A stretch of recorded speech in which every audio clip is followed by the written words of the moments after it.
Iguales.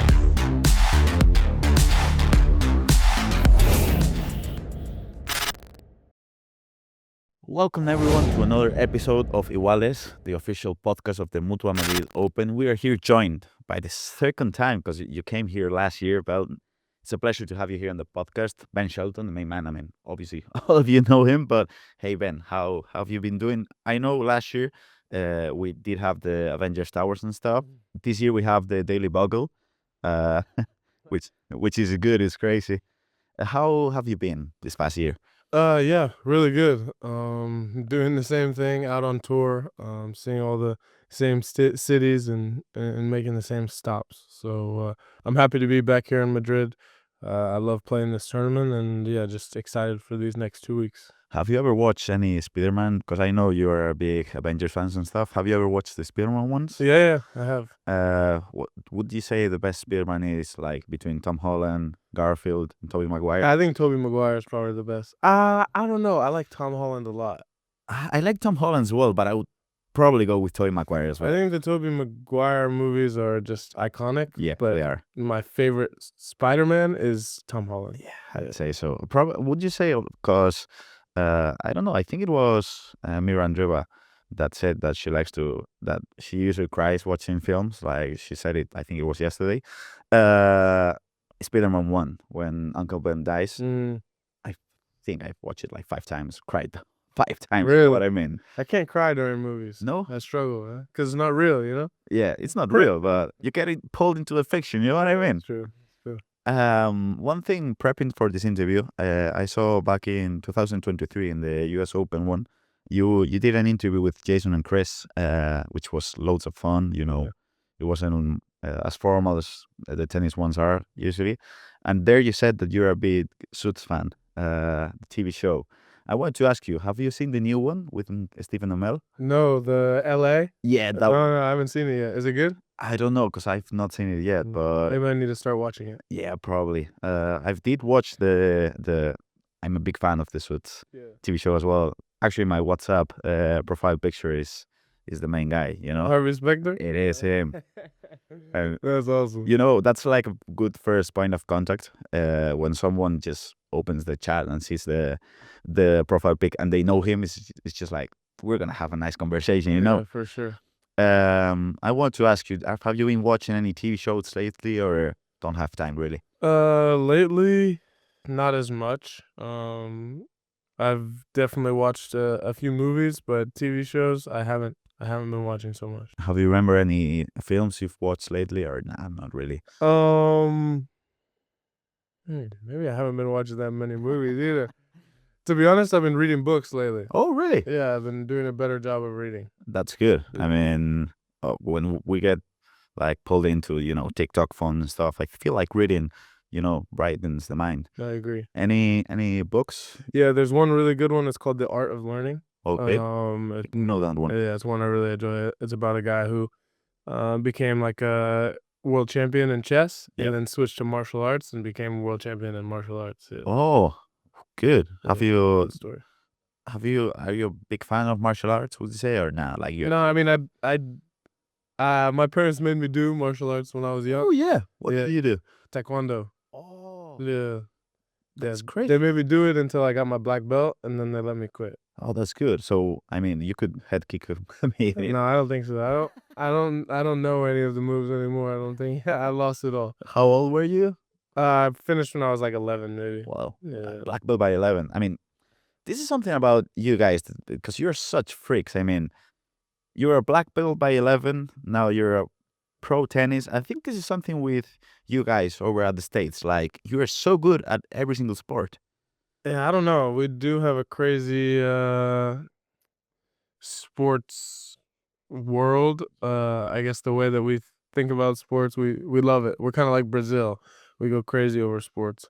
So it's always an emphasis for kids, and we have a lot of fun playing a lot of different sports. It's just like easily accessible. Do you think you had to choose when you were a kid, like between any sports, like, or was it just tennis? No, for me it was either tennis or American football. I can see that. Yeah. Those were the two that I loved, or at first American football and then tennis. So when I made the choice, it was between those two. I want to ask you as well, because last year I saw an interview. Last year we talked about rap and stuff, and I want to talk about music, but I saw that you did an interview and you said you're not listening to rap that much. You were listening to Afrobeats because of TFO stuff. Have you listened to Afrobeats as much? Yeah, I've still been listening to a lot. I still listen to some rap and R&B, but a lot of Afrobeats. So if you had to pick, and if you had to tell people at home, like you gotta go for this man, because I know you really like a booty with a hoodie. I mean, Yeah. I've seen the quotes and stuff. Maybe, I don't know, Afrobeats, Burna Boy or something. What would you say? Yeah, I think Francis's favorite is Burna Boy. For me, I like Wizkid, Yeah. Ruger, and Rima. Those are I don't know Rogo and Rima. those are very good. You gotta listen to them. I gotta listen to them. R&B maybe. I don't know. Any that comes to mind. No, I'm a big Georgia Smith fan. I gotta tell you, Georgia Smith, Okay. UK. She's coming to Madrid in a month, and I'm just praying to the gods that I can be there. Yeah. Yeah. That'd be cool. I wanted to ask you about last week in Munich, because you did have a great tournament overall. One thing that really struck me was Alexander Zverev in that final when he mentioned your father as being one of the brightest minds in tennis. How much has he helped you throughout the years? Yeah, he's helped me a lot. He's been kind of the only person who's ever coached me, and everything I know about tennis is from him.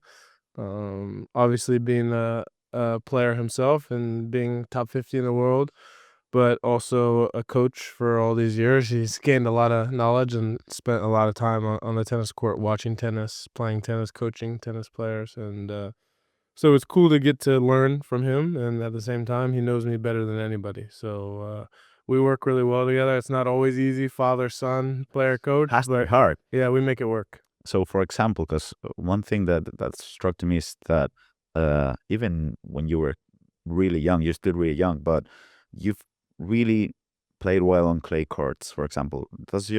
Especially now, does your father like really help you in the way, I don't know, you adapt to the court or something?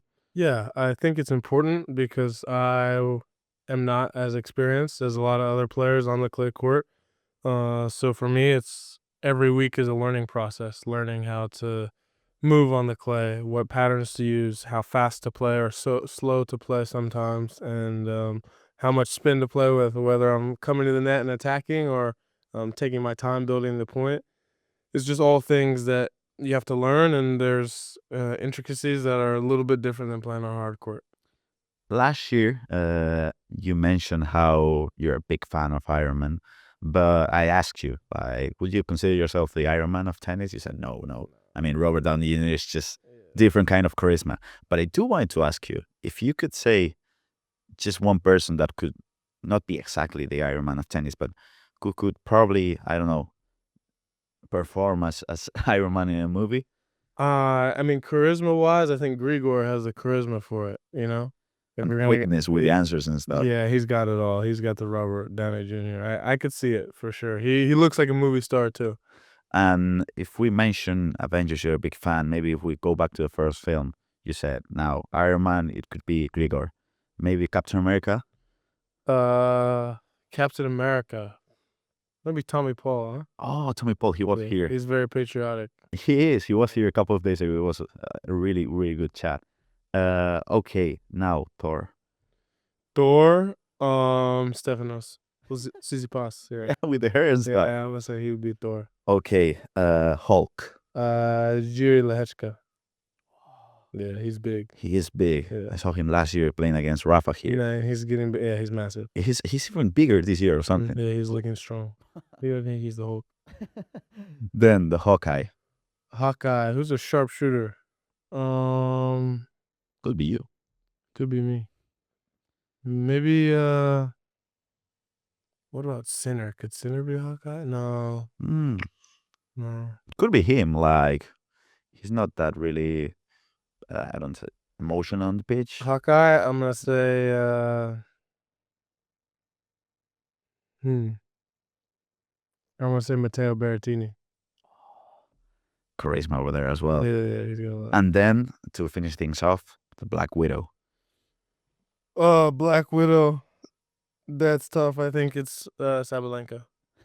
Yeah. Good one as well. Yeah. I mean, I think you crushed it. I was thinking about like which ones could I say, and it was a hard one. I'll say, yeah. But anyways, coming back to tennis and stuff. How are you feeling now in Madrid, coming up to this tournament, these 2 weeks here in Madrid? Do you feel like you have it all to go all the way to the final and then win it all?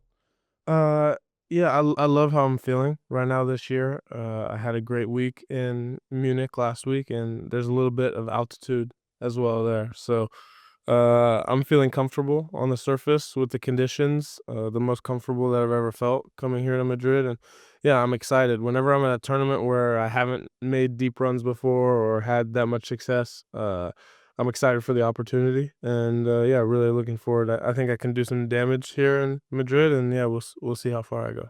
So, for example, you just mentioned how you've never made like a deep rub into the final or semifinal. When you're coming into, for example, Madrid, and maybe people, the other players on the tour, they know you're like a huge problem, but you've never made it that far.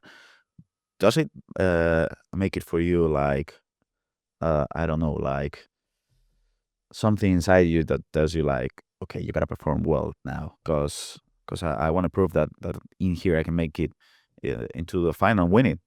No, for me, I mean, I always want to prove myself every week that I play and show people that I have what it takes. But also at the same time, there's no pressure. For me, in my mind, I'm not supposed to be the guy who's winning on clay every week and making the deep runs, but I think that I can, and I just enjoy the opportunities when they present themselves.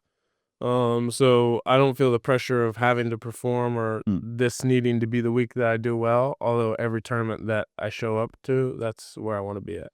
Would you prefer to play on the central court or maybe on the second and third, which are smaller, but the I don't know, the atmosphere is crazy sometimes as well. Yeah, I've never seen the center court like in person, and I've never hit on it. But so I think that would be pretty cool to play on the center court. I mean, we're all looking forward to seeing Shelton on that center court.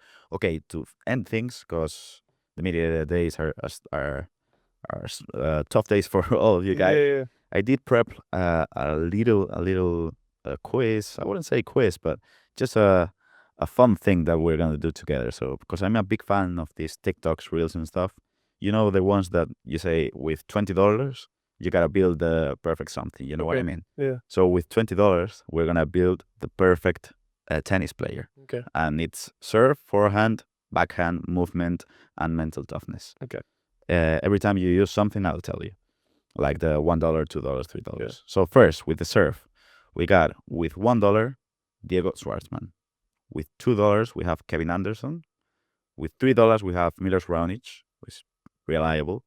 $4, Pete Sampras. $5, John Isner. You had $20 in the total. I feel like Kevin Anderson had a great serve, and for $2, that's kind of a steal. So I'm gonna go with Kevin Anderson. That's a good one. Now we go with the forehand. With $1, you get Alex de Minaur. With $2, you got Grigor Dimitrov. $3, Dominic Thiem, which is heavy and dangerous. $4, Del Potro, monster. And then $5, Fernando Gonzalez. I go Del Potro. This is getting big now. We go with the backhand. $1, Jack Sock. $2, Casper Ruud. $3, Tommy Haas, sharp. $4, Andy Murray, which is right here. And then $5, Stan, the man. I take Andy Murray, $4. Okay, that's 4, 4, 2, that's 10. And you have $10 left, starting with the movement and footwork. With 1, Nick Kyrgios, who could be observer at the times at the court. 2, Tommy Paul. He's quick, but I wouldn't say elite. I think he's elite. He is elite. I think so. Well, But no, it's okay. You go. no. I mean, I don't play tennis as good as you do. $3, Leighton Hewitt. $4, Carlos Alcaraz. $5, Novak Djokovic. Take Carlos, $4. Carlos with 4. And then to end things up, mental toughness. $1, Benoit Paire. $2, Stefanos Tsitsipas. $3, Andy Murray again. $4, Thomas Muster. And with $5, Rafa. Rafa. Rafa. So I think that's a $19? yeah. Yeah, You got one well. one spare, maybe, I don't know, for a kid or something. Yeah, maybe I could upgrade from Kevin Anderson to Milos Raonic for the serve. I mean, I think you're winning a Grand Slam with that. Maybe a couple, huh? Anyways, thank you so much for your time, Ben. Thanks for having me. Hope you enjoy your time out there. Appreciate it.